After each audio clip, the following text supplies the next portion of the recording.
Principles by Ray Dalio. So what's it all about? Principles are ways of successfully dealing with reality so you get what you want out of life. Principles started as an internal PDF that Ray created for his employees to help them with their decision making.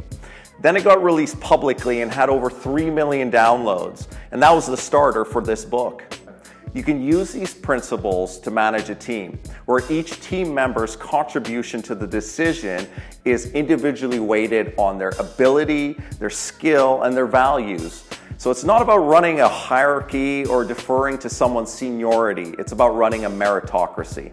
Now, this drew me in as I was born to Czech parents as a first-generation Canadian. And Czech culture is direct and it's kind of low on compliments.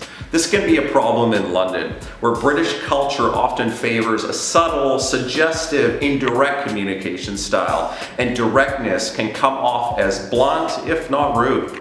So who's Ray Dalio? He's one of the 100 wealthiest people in the world and also the founder of the largest hedge fund, Bridgewater Associates. Now, Principles started decades ago and he was just jotting down things that would help him make better decisions, long before he had over 1,000 people working for him at Bridgewater. So who is this book for? It's for anyone that manages people. Whether you're in a startup and there's 2 of you, or you're in a large company and you're a team manager or maybe a senior leader. You could even be in a band or a sports team. So one of the claims of the book is that it'll help you get through difficult conversations. When you have a difference of opinion, be it professional or personal, this book gives you a set of guidelines on how to navigate through that so you keep respect for each other and you also both grow through the conversation. It might be something that you're struggling with. I know I certainly want to get better at having difficult conversations with different personalities. For example, when I'm producing a website, the same character archetypes keep coming up. I'll just do the main 4. So there's the director, which is usually my role, that emotions kind of like this, and it's all about logic, the ability to zoom into detail, but stay sane. Then you have the designer that has to be more creative, and usually good designers are also a little bit mad, sometimes a bit bipolar. Then you've got the developers, and they're usually going, they're kind of stuck in their world, they're good at focus, but sometimes they struggle with direct communication, even eye contact. And then finally you have project managers, and that's a really stressful job because you've got to stay on top of everything and keep the drumbeat going. And like a friend of mine said, who runs a company of about 100 different people that produce websites, they last 6 to 9 months. The highest turnover is these project managers. So Principles just looks through all these personalities and gives you a manual on how to navigate through them.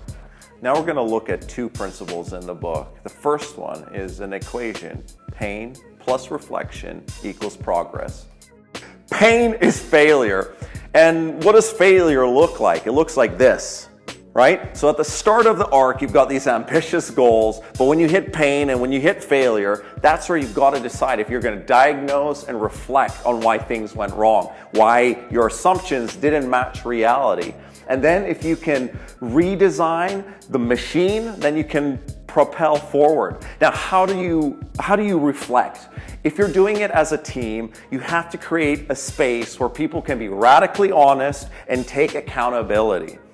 And if you're able to provide that environment, and this is what Principles brings, then you can propel forward. So then progress, this is how progress looks.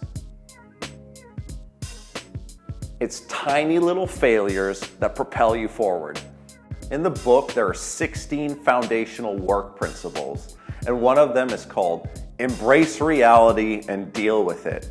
This is all about epistemology, ability to distinguish between what you know and what you don't know, and also how to take a team through that. Let's make this real. Next month, I've got 50,000 emails to send out for a client. It's in a space that I've only worked twice. Ray would say that if you or someone on your team in charge of doing something hasn't done it more than 3 times successfully, it's a risky bet with a high chance of failure. He suggests to set up guardrails. In my case, this means bringing in an email consultant that's worked in the space for over 10 years to make sure that it goes well. This brings us to a larger topic. What if you're bringing someone new into the team?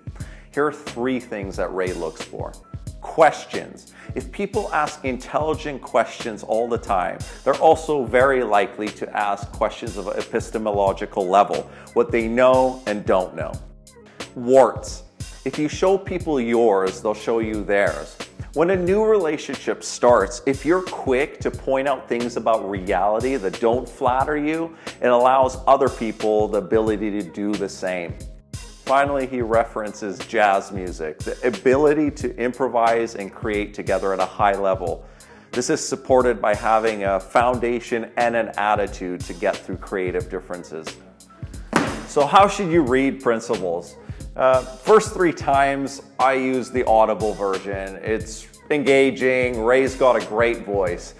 The hardback version is also good because it illustrates some of the concepts and they're easy to grasp that way. But if I were picking between the two, and if you listen to audiobooks, start with the Audible version. So if you've read it, let me know what you think. If you haven't, give it a go. And if you like these kinds of reviews, I do one every month, so subscribe. Ciao.